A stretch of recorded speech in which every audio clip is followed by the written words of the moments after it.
భవిష్యత్తులో చైనాకి చిక్ పెట్టాలంటే అండమాన్ నికోబార్ ఐలాండ్‌ని ఒక స్థావరంగా నౌకా స్థావరంగా జేయాలి. ఎప్పుడో 70 ఏళ్ల క్రితం నుంచి మన సైన్యం చెప్తానే వచ్చింది.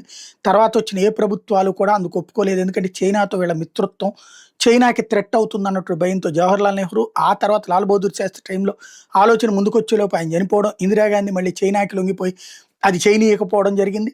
తర్వాత వాజ్పేయి టైంలో మళ్ళీ ముందుకొచ్చింది. ఈలోపు ఆయన దిగిపోవడంతో ఆగిపోయింది. మోడీ ప్రభుత్వం వచ్చినప్పటి నుంచి దాని మీద చర్చ పెద్ద ఎత్తున చేస్తోంది. చైనాకి సంబంధించి భవిష్యత్తులో థ్రెట్‌ని దృష్టిలో పెట్టుకొని అండమాన్ నికోబార్ ఐలాండ్స్ దగ్గర. అయితే చైనాకి అనుకూలంగా ఉండేటువంటి భారతదేశంలో ఉన్నటువంటి జీవ కారుణ్య సంఘాలు, పర్యావరణ సంఘాలు, అటవీ సంక్షేమ సంఘాలు, గిరిజన సంక్షేమ సంఘాలు అక్కడ గనక సైనిక స్థావరం పెడితే అక్కడ ఉన్న గిరిజన బతుకులు ఏమైపోతాయి? అక్కడ ఉన్నటువంటి బాహ్య ప్రపంచం అంగీకరించినటువంటి గిరిజనులు అక్కడ ఏమైపోతారు? ఆ తెగలు అంతమైపోతాయి కాబట్టి అక్కడ పెట్టడానికి వీల్లేదని సుప్రీంకోర్టులో కూడా వెళ్ళారు. సరే అయన్నీ పక్కన పెట్టేసి మోడీ ప్రభుత్వం అయితే అక్కడ ఎయిర్ బేస్‌కి అట్లాగే టూరిజం డెవలప్‌మెంట్‌కి కూడా ప్లాన్ చేసుకొస్తుంది. సీరియస్ ఎఫర్ట్‌లు పెడుతోంది.